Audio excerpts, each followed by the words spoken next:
அன்பார்ந்த எனதருமை யூடியூப் நேயர்களே, ஒரு எண்ணம் செயலாக்கத்துக்கு கொண்டு வரும்.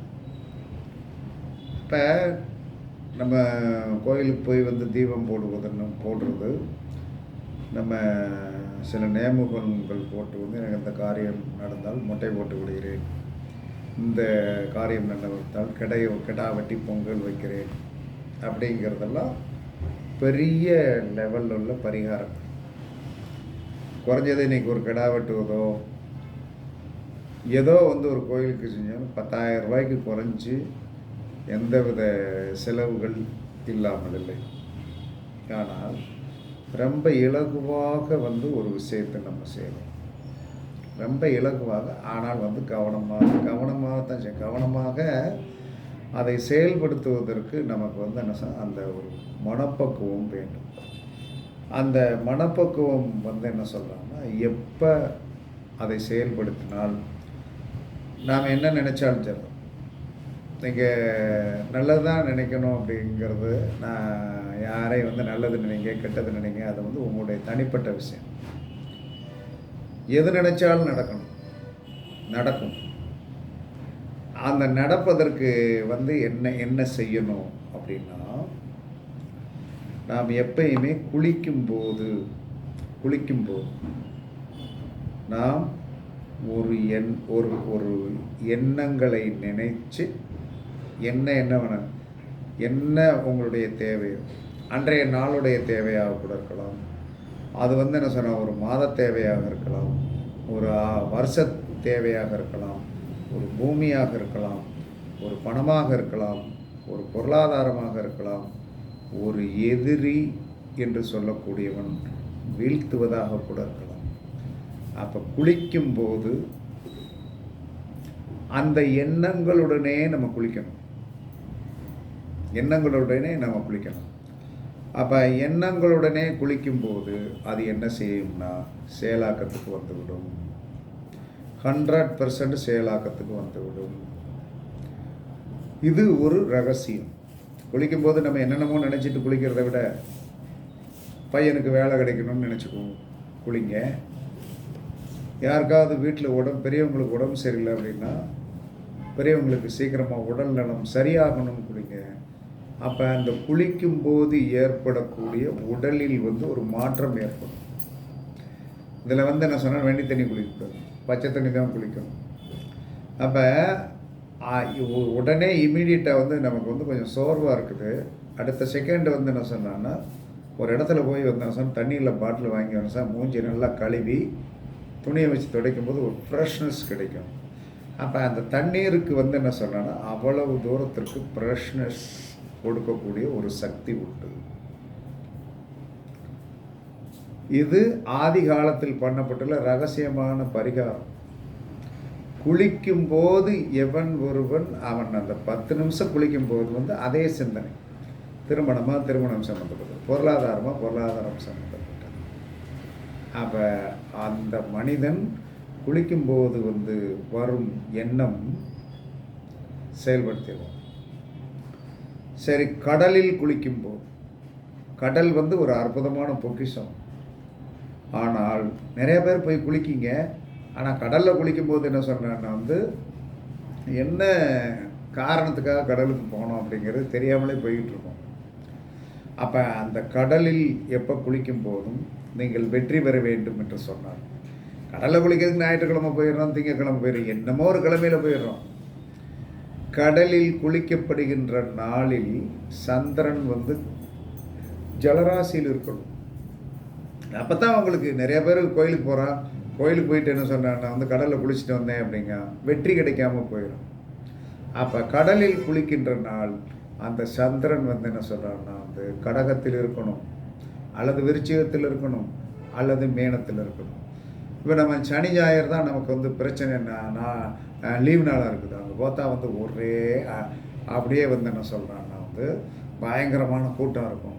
அப்போ குடும்பத்தோட முண்டி அடிச்சுட்டு போய் பார்த்த உடனே தெரிஞ்சிடும், இவ்வளோ கூட்டமாக, இந்த கூட்டத்தில் எப்படா சாமி விட்டு வெளியே வருவோம் அப்படிங்கிற எண்ணம் தான் இருக்கும்.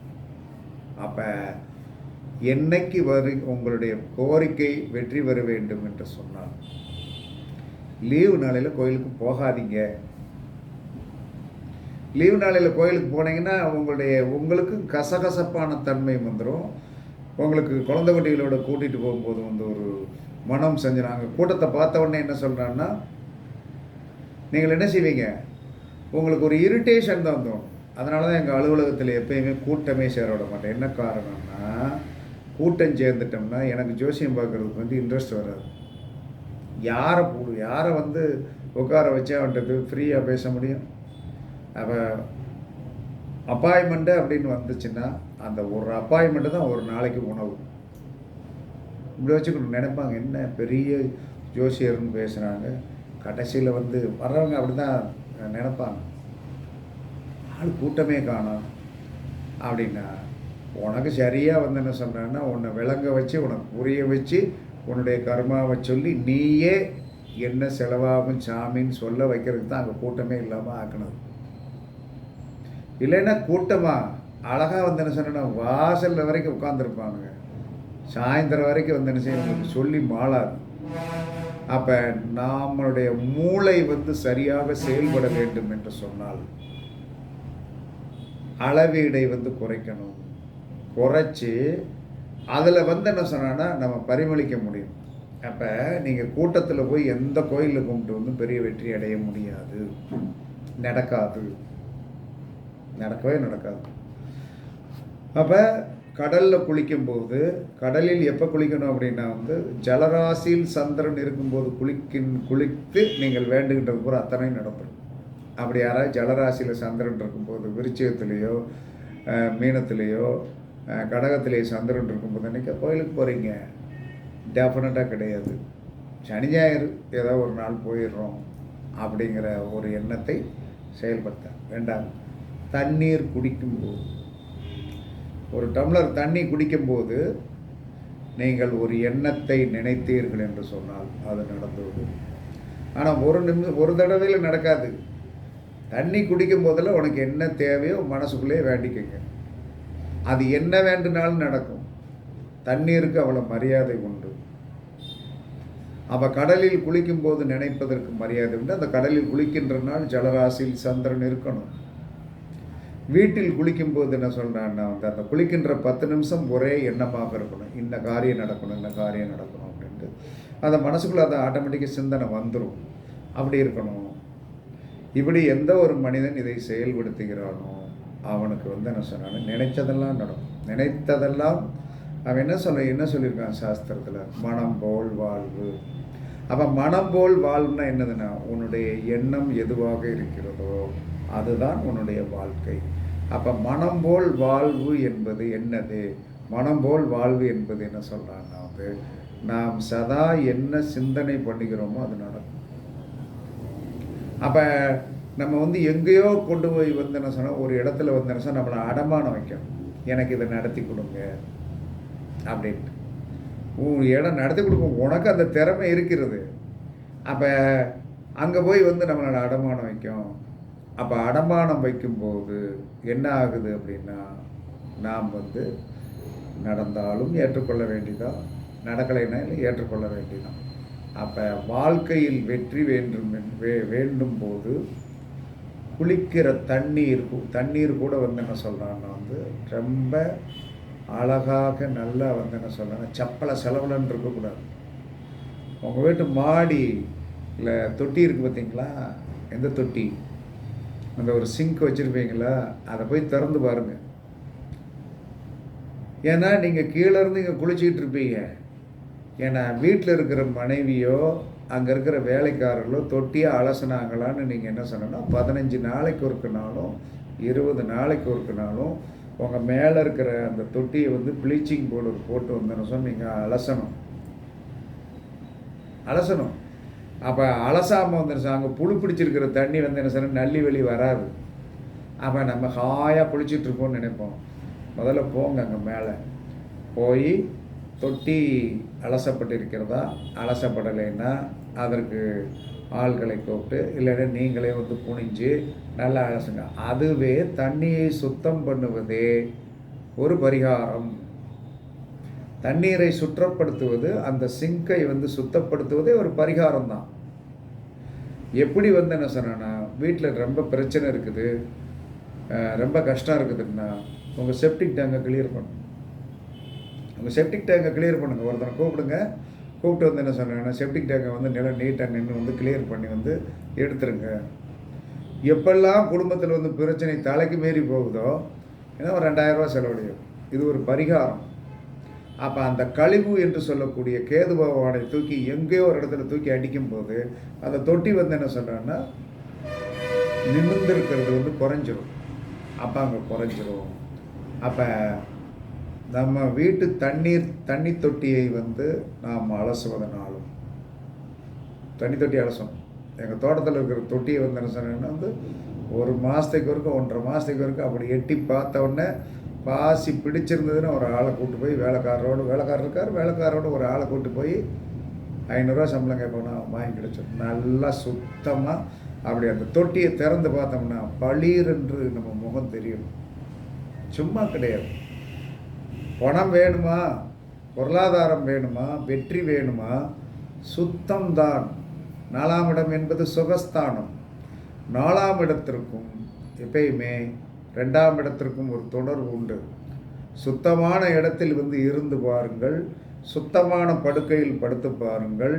கட்டிலுக்கு அடியில் வந்து ஜாமான்களெல்லாம் வந்து திணிச்சு வைக்கிறது, அதெல்லாம் உங்களுக்கு நன்மை தராது. நீட்னஸாக இருக்கணும். ஒரு லாட்ஜிக் போகிறீங்க, எவ்வளோ விரிப்பு பாருங்கள், அப்படியே சூப்பராக விரித்து கொடுப்பாங்க. அப்போ படுக்கும் போது நமக்கு வந்து என்ன ஒரு சந்தோஷமாக இருக்கும், நல்லா அப்படின்னு சொல்லிட்டு.